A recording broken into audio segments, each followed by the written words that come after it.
मुरबाड तालुक्यातील military school Talawali येथे स्वातंत्र्यवीर सावरकर यांच्या पुण्यतिथीनिमित्त अधिवक्ता कैलासवासी अशोक इनामदार स्मृतिचषक वक्तृत्व स्पर्धांचे आयोजन सालाबादप्रमाणे याही वर्षी करण्यात आले होते। संबंधित वक्तृत्व स्पर्धांमध्ये व तालुक्यातील विविध शाळांमधील विद्यार्थ्यांनी सहभाग घेऊन स्वातंत्र्यवीर सावरकर यांनी केलेल्या देशभक्तीपर कार्याचं आपल्या मनोगतातून सादरीकरण केलं।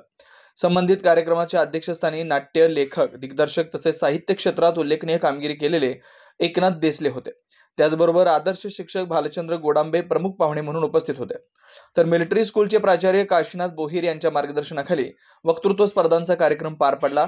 वैशिष्ट्य म्हणजे वक्तृत्व स्पर्धांचे निकाल निरीक्षकांनी जाहीर करून प्रथम, द्वितीय व तृतीय क्रमांक पटकावणाऱ्या विद्यार्थ्यांना मान्यवरांच्या हस्ते प्रशस्तीपत्र व सन्मानचिन्ह देऊन गौरवण्यात आलं।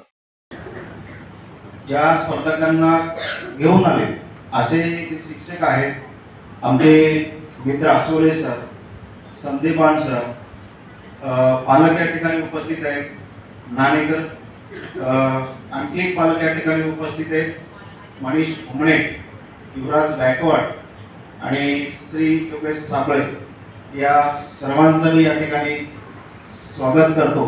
माझ्या शाळेचा सर्व शिक्षक वर्ग, हाऊस मास्टर्स, विद्यार्थी आणि या ठिकाणी आलेले स्पर्धक विद्यार्थी आणि विद्यार्थिनी आपल्या सर्वांचं या ठिकाणी मी मनपूर्वक स्वागत करतो। आता मी दोन नावं या ठिकाणी घेतली, त्यांचा परिचय या ठिकाणी मी करून देत आहे।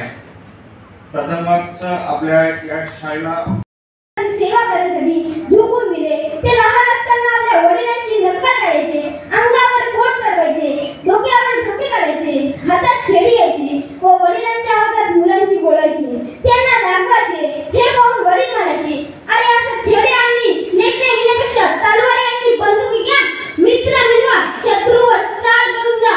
त्यांचे एवढं बोलणं सावरकरांनी मनावर घेतलं आणि एकदा सावरकरांनी त्यांचे मित्र नवीन बॉम्बचे शिक्षण घेण्यासाठी फ्रान्सला गेले व शिक्षण पूर्ण झाल्यावर लंडन मध्ये आले आणि त्या बॉम्बचा वापर करून इथल्या इंग्रजांना AY धडनी ठाय असे सलगी पल मारून सोडले। म्हणूनच विष्णुवांचे धर्म भेदाभेद ब्रह्म मंगळ, भेदाभेद ब्रह्म मंगळ ह्याच संतांच्या विचारांचे अनुसरण करून सावरकरांनी समतेचा दीपस्तंभ उभारले।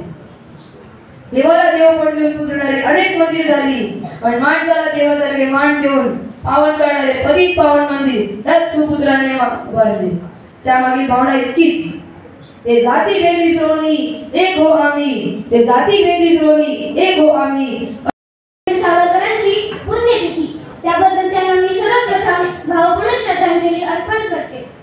समर्पणाची हाक ज्यांच्या हृदयाला भिडली, अजिंक्य झाले राष्ट्रदयांचे अभेद बलशाली, चातकतेच्या परिसाने तव जीवन उजवद्या, तुमच्या शुभकर सामर्थ्याची आज प्रचिती द्या।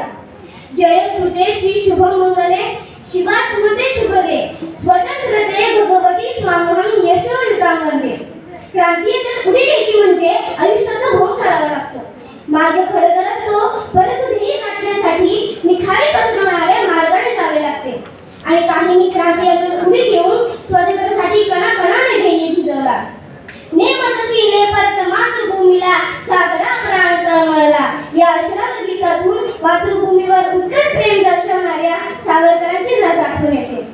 विज्ञाननिष्ठ बुद्धिवादाचा आग्रहाने पुरस्कार करणारे विनायक दामोदर सावरकर हे फक्त महाराष्ट्रातच नव्हे तर संपूर्ण जगभरात आपल्या क्रांती कार्याने तळपून गेले।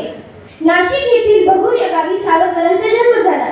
त्यांचे प्रारंभीचे शिक्षण तिथेच झाले।